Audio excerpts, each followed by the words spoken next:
Assalamualaikum warahmatullahi wabarakatuh. Saya Ihsanul Fadil Hanafi Pulungan, NIM 2404050009.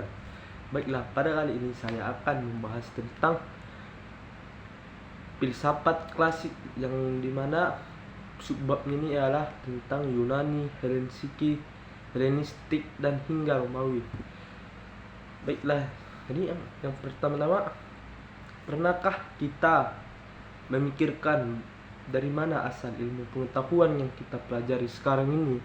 Kenapa kita harus belajar berlogika, metode ilmiah, dan cara berpikir kritis?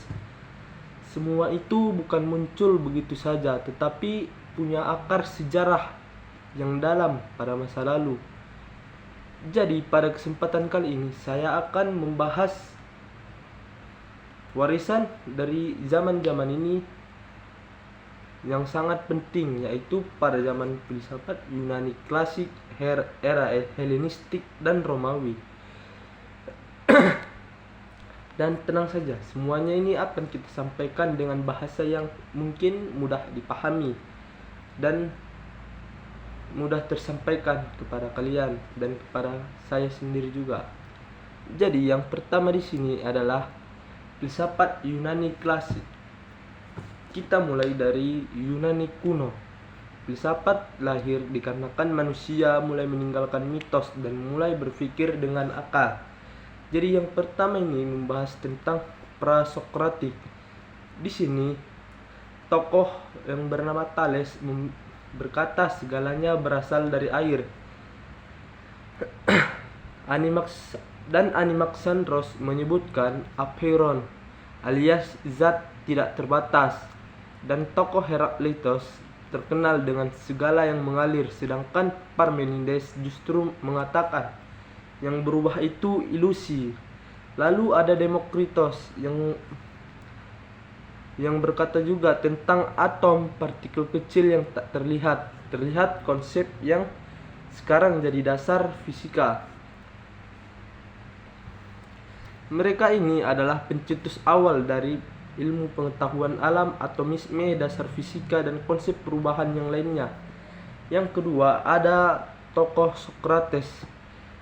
Tokoh ini sangatlah penting. Dia tidak menulis buku, tetapi mengajarkan dari lewat tanya dan bertanya jawab, sehingga metode Sokratik ini fokusnya bukan terhadap fisika, tetapi tentang etika dan hidup yang baik. Dan kalimat terkenalnya adalah aku tahu bahwa aku tidak tahu.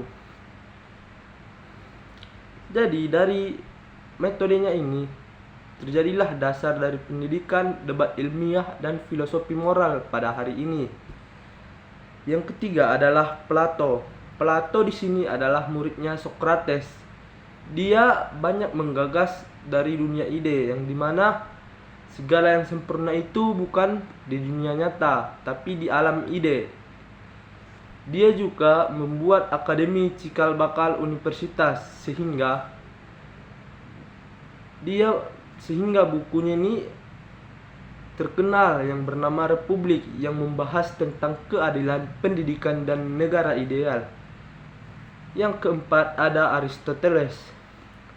Aristoteles di sini adalah murid dari Plato, tetapi sangat berbeda. Dia mengatakan kebenaran bisa ditemukan lewat observasi. Ilmu dibagi menjadi 3, yaitu teori, praktik, dan produksi. Yang pertama, dia juga mengatakan membuat logika silogis, klasifikasi makhluk hidup, dan teori etika berbasis kebiasaan baik alias virtue. Bagian yang kedua adalah filsafat Helenistik. Setelah Alexander yang Agung meninggal, wilayah Yunani pecah. Dunia semakin kacau dan orang butuh filsafat yang bisa menenangkan batin. Jadi muncullah beberapa tokoh ataupun beberapa aliran yang bisa menenangkan pada orang-orang pada saat itu. Yang pertama muncul adalah Epikureanisme. Di sini tokoh ini Epikuros mengajarkan tentang cara mencari ketenangan batin lewat hidup sederhana, bukan dari pesta pora. Dan juga dia mengatakan hilangkanlah ketakutan, terutama soal dewa dan kematian.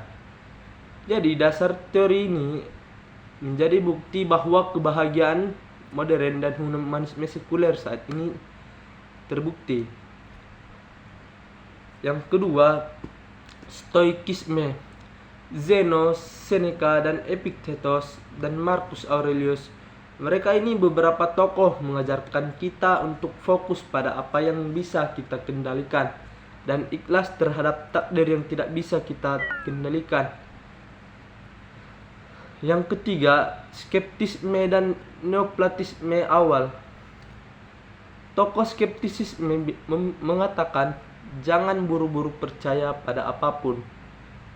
Tunda penilaian itu, cari ketenangan lewat keraguan. Sedangkan Neoplatonisme berkata semua berasal dari Yang Esa, semacam sumber spiritual dari segala yang ada. Yang ketiga, bagian yang ketiga di sini membahas tentang filsafat Romawi atau Roma. Romawi suka pada praktik. Mereka mengambil gagasan dari Yunani dan Helenistik, lalu menerapkannya di dalam hukum, kewarganegaraan, dan kehidupan bernegara. Tokoh-tokoh penting pada masa filsafat Romawi kuno ada beberapa, seperti yang pertama ada Cicero. Cicero di sini dia selalu berbicara tentang keadilan, hukum alam, dan republik. Yang kedua ada Seneca. Beliau ini menulis soal waktu, kematian, dan hidup bermakna. Yang ketiga ada Marcus Aurelius. Pada masa itu menjadi kaisar filsuf yang bukunya berjudul Meditation, jadi kitab Stoik. Dan bagian yang keempat, relevansi dari filsafat klasik ini hingga pada saat ini, bagaimana berkembangnya ke dunia ilmu pengetahuan, relevansinya. Jadi pada masa Socrates, metode tanya jawab ini relevansinya jadi didiskusikan, jadi menjadi diskusi terbuka. Pada masa Plato menjadi idealisme dasar dari filsafat pendidikan. Aristoteles relevansinya menjadi logika formal, klasifikasi ilmiah, dasar etika dan ilmu. Epikuros menjadi relevansinya di dalam bidang psikologi dan studi kebahagiaan. Stoik di sini menjadi terapi mental modern dan filsafat hidup.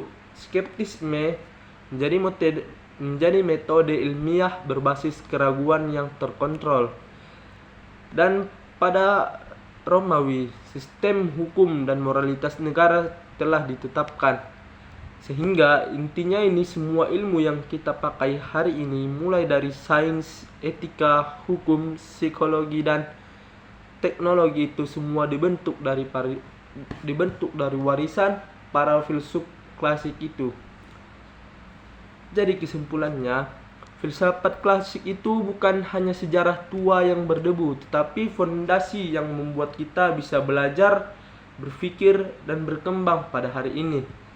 Jadi kalau kamu belajar sains, ibaratnya kamu sedang berjalan bersama Aristoteles.